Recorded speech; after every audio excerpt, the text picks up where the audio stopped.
Alright guys, I'm back with another forgotten script. This time it's the sequel to Freddy Vs Jason, where they fight Ash.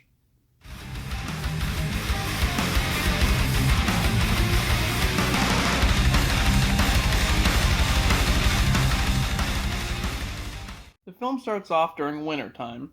Laurie and Will, from the first movie, return to Crystal Lake presumably to make sure Freddy and Jason are dead, and immediately get killed off by Jason. We then learn that Freddy survived. At the end of Freddy vs. Jason, we see him winking, leaving us in complete mystery as to what it meant. Well, Freddy feeds off fear. After Freddy going into Jason's dream and drowning him in kid form, the inner child of Jason is terrified of Freddy. So that's how he lived on into the sequel, holding on to the little bit of fear that Jason had. After the opening credits, the town is trying to move past all the killings from the previous movie, and they even changed the name of Camp Crystal Lake. We see a new s-mart is getting built, and Ash rolls into town to work at the new location. However, he's actually there to locate the Necronomicon, the Book of the Dead.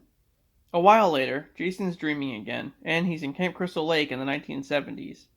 It's basically how you would imagine it. Counselors fucking and smoking weed, and yeah, the typical old school Friday the 13th movie.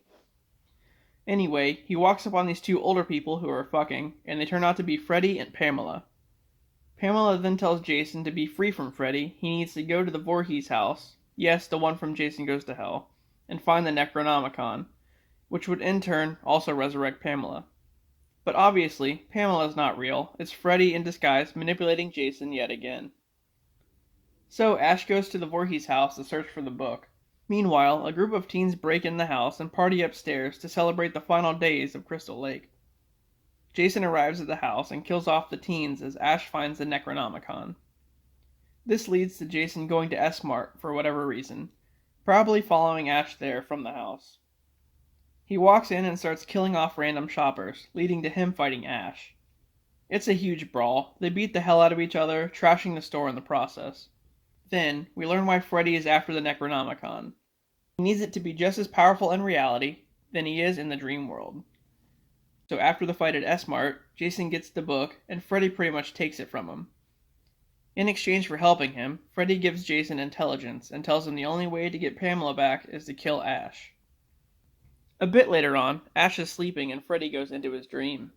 But Ash isn't stupid. He wakes himself up by burning himself, and realizes that he doesn't only have to fight Jason now, but Freddy too. Then he goes to a cabin, the very same one from the original Evil Dead movie. Once there, Freddy possesses Ash's hand, which is now Freddy's glove, and Ash has to cut his own hand off. Again. They go back and forth, wisecracking each other for a bit. At this point, Freddy already has what he wanted. He has Dream Demon powers in the real world. Things come to a head when Jason, who is now somewhat smarter, realizes that Freddy played him. So they all end up in the Voorhees house, where another fight ensues.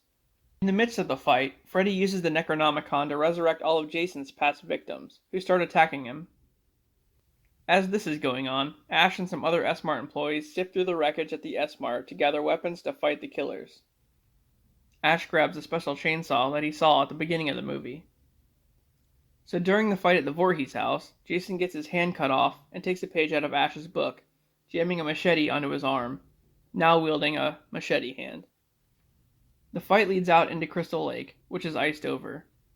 Freddy turns the water under the ice into blood, just as Ash shows up in a car and runs them both over. He does this a few more times and it cracks the ice, burying Jason underneath the snow. Then, a girl that came with Ash, which is the lone survivor of the Voorhees house party, starts reading from the Necronomicon, opening a portal in the sky. Freddy starts getting sucked into the portal, ripping off his burnt skin, revealing a normal human Freddy underneath.